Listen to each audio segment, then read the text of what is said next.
Thank you દોસ્તો. આજે એક ખૂબ પરિસ્થિતિ એવી હતી કે ગઈકાલે ઘોકંબા જે આદિવાસી યુવા સંઘર્ષ સમિતિમાંથી મને એક મેસેજ મળેલો, અને જે કાકા ગઈકાલે રાત્રે 9 વાગે જે ઘોકંબા પોલીસ ચોકી જે બિરસા મુંડા સર્કલ ત્યાં એક બાંકડા નીચે ઊંઘેલા હતા, અને જેની જાણ મને ઘોકંબા આદિવાસી યુવા જે સંઘર્ષ સમિતિ છે જેના માધ્યમથી મને મળેલી, મેં ત્યાં તપાસ કરી હતી.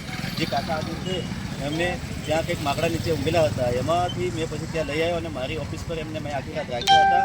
અને અત્યારે હાલ મેં જે કાંટું પર કોઈ મને એમના સંબંધી મળ્યા છે, તો એમના સંબંધી જે છે એમનું નામ પણ કહીશ, હું એમને સુપ્રત કરું છું. આપણું નામ શું છે? આપણો સંબંધ શું છે? તમારો ફુવા થાય છે. ફુવા છે. તમારું કયું ગામ? અમાર નાની મંગોઈ. નાની મંગોઈ. તમારે શું સંબંધ થાય કે? અમારો ફુવા થાય છે. ફુવા થાય છે ને? હા, તો તમે સહી સલામત અમે તમને સોંપું છું, તમને એમના ઘર સુધી તમારે પહોંચાડવાના છે. આ તમારી જવાબદારી છે. મેં ગઈકાલ સુધી મેં એમને રાખ્યા છે, બરાબર છે. તો આભાર છે મારી ઘોકંબા જે આદિવાસી યુવા સંઘર્ષ સમિતિનો કે મને સંપર્ક કરાવી એમને મને એક માનવ સેવાનો મને સેવા કરવાનો મોકો મળ્યો છે. તો દોસ્તો, મારું નામ છે કેટી રાઠવા, હું પણ ગુરુનો વતની છું. તો થેન્ક યુ, આભાર.